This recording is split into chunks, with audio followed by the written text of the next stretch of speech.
और आपको मैं बताऊं कि पिछले काफ़ी देर से हमारे स्टूडियोज में बड़ी हर एक ऊंची ऊंची आवाज़ों में बातें कर रहा है, कोई खबरें ला रहा है, कोई ये कर रहा है, और एक सरासीमगी का आलम है। क्योंकि पेशावर में जैसा आपको पता है कि क़यामत सुग़रा जो है वो आई हुई है। मैं ये तो नहीं कहूँगा कि आके गुजर गई है, वो आई हुई है। और एज अ पेरेंट बच्चों का जो भी वालिदैन हो वो ये समझ सकते हैं कि मेरे लिए बड़ा मुश्किल है बैठ के सामने आके इसकी तफसीलात आपको बताना, क्योंकि मेरे अंदर इतना मुझे इस वक्त गुस्सा आ रहा है, इतना शदीद मुझे गुस्सा आ रहा है कि मेरा दिल कर रहा है कि मेरे हाथ में वेपन हो और मैं जाके खुद उन दहशतगर्दों को मैं मारना शुरू हो जाऊं। मैं ऐसे अल्फाज नहीं बयान करना चाह रहा, ऐसे अल्फाज नहीं इस्तेमाल करना चाह रहा कि जो हमें हाथ बांध देते हैं, जुबानें बांध देते हैं हमारी टेलीविजन के ऊपर, हम नहीं कर सकते। लेकिन यकीन माने कि अगर मैंने इस पे इजहार ख्याल करना हो तो मुझे अपनी नेटिव जुबान में करना पड़ेगा कि जिस तरह से मैं फील कर रहा हूं इस वक्त। लेकिन आपको मैं जरा सी रन डाउन दे दूं तफसील का, फिर मैं आपको बताता हूं एक्चुअली हुआ क्या है और हो क्या रहा है। लेटेस्ट इस वक्त यह है कि आर्मी चीफ जनरल राहिल शरीफ जो है वो इस्लामाबाद से पेशावर पहुंच चुके हैं। कोर कमांडर ऑलरेडी वहां पे जो पेशावर के हैं वो उस ऑपरेशन को हेड कर रहे हैं। अब आर्मी चीफ वहां चले गए।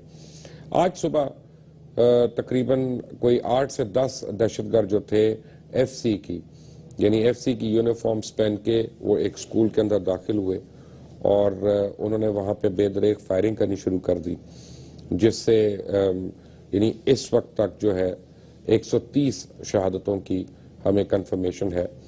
और अल्लाह करे कि ये ज़्यादा ना बढ़े, लेकिन ज़ख्मी जो हैं वो तकरीबन 85 के करीब ज़ख्मी मुख्तलिफ अस्पतालों में पेशावर के अंदर लाए जा चुके हैं, जिनकी हालत जो है कुछ की नाजुक है, काफियों की खतरे से बाहर है अल्हम्दुलिल्लाह। और मैं जब घर में बैठा था और मैं ARY देख रहा था तो मैंने एक फुटेज देखी कि दो वालिदैन जो हैं वो धाड़े मार कर रो रहे थे और एक औरत जो है वो बेचारी बिलक बिलक के भाग रही थी। तो मैंने फिर टीवी बंद कर दिया वहां पे। उसके बाद जो है वो मजीद देखना जो है वो यानी मेरे बस की बात नहीं थी। हुआ ये है कि आज का दिन एक बड़ी अहमियत का हामिल है। और मैं आपको एक बात बताऊं कि जो मैं इतने अरसे से एक बात कह रहा हूं, 2 साल से 3 साल से, पता नहीं कब से कह रहा हूं, और लोग मुझे कहते हैं कि यार ये पता नहीं पागल है, ये फंडो है, ये तो चाहता है कि जंग हो जाए, ये हो जाए, वो हो जाए। लेकिन 4 दिन पहले अखबारों में खबरें छपी हुई, मैं आपको एक्सप्रेस अखबार दिखा देता हूं आज। ये 4 दिन पहले पब्लिश हुआ कि रॉ का अपने ही मुल्क के हसास मकाम पर हमला कराने का मंसूबा। उन्होंने 2 मंसूबे किए। एक 13 दिसंबर को छपने वाली ये खबर है, एक अपने मुल्क के अंदर करवाना और एक पाकिस्तान के अंदर करवाना, और उसको दहशतगर्द इस्तेमाल किए जाएंगे। और इससे इन्होंने कुछ चैनल्स यानी टेलीविजन चैनल्स की भी खिदमत हासिल कर ली कि जब ये होगा तो उन चैनल्स ने किस किस तरह से इसके ऊपर क्या क्या रिपोर्टिंग करनी है।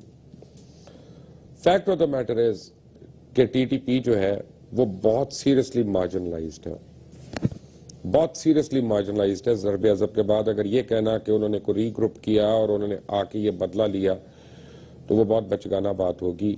वो कर नहीं सकते जब तक उनको एक थर्ड फोर्स की हेल्प ना हो या उसकी बाकायदा वहां पे लॉजिस्टिकली उसकी सपोर्ट मौजूद ना हो। और ये फैक्ट है। मैं आपको बताऊं कि आज का दिन हमारी और इंडिया की तारीख में बहुत ही अहम दिन है।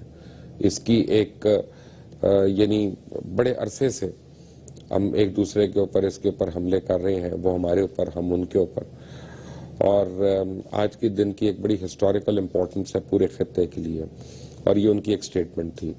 और नरेंद्र मोदी के जो इलेक्शन रिटोरिक था वो आज का दिन पूरा हो गया। लेकिन क्या हम लोगों का रिएक्शन जो गार्डेड रिएक्शन है कि हम मजम्मत करते हैं, हम इसके जो है इसके खिलाफ हैं, क्या ये काफी है? नहीं, मैं आज पाकिस्तान के एक चैनल पे ARY न्यूज से बैठ के कह रहा हूं कि आज के बाद अगर किसी चैनल ने, किसी अखबार ने पाकिस्तान के दहशतगर्दों की स्टेटमेंट्स दी या दहशतगर्दों की नुमाइंदगी की, तो मेरा जिहाद उनके खिलाफ होगा। मैं नहीं उनको छोड़ूंगा, चाहे मुझे उनके दफ्तरों में जाके कुछ करना पड़े। ये हमारी जंग अब पूरी होनी है, इसको अब यहां पे नहीं छोड़ना कि हम ये करें 4 दिन के बाद एक क्रिकेट मैच होगा, हम वो जीत जाएंगे तो हम क्रिकेट मैच के ऊपर सारे लग जाएं और ये सारा सानिया जो है उस वक्त तक के लिए हम भूल जाएं जब तक के लिए हमें जो है खुदा न खास्ता कोई और मौका ना मिले कि हम माजी को याद करते रहें, एक्यूज करते रहें, मुजम्मतें करते रहें और उसके बाद हम चले जाएं। आज तमाम सियासी जमातों को और तमाम मजहबी लीडर्स को ये बैठकर ऐलान करना होगा कि वो इस जिहाद में पाकिस्तान के साथ हैं या नहीं है। आज पूरे मीडिया को इस बात का ऐलान करना होगा कि वो पाकिस्तान के साथ हैं, कि ये अमन की आशा के प्रकार हैं और प्रचार करने वाले हैं, हिंदुस्तान के साथ हैं। और आज पाकिस्तानी कौम को अपने अंदर छुपे हुए उन शरीफ नजर आने वाले दहशतगर्दों का जो है मुहासबा करना पड़ेगा। ये अब फौज का काम नहीं रहा, ये अब एजेंसियों का काम नहीं रहा, ये आपका और मेरा काम हो गया है।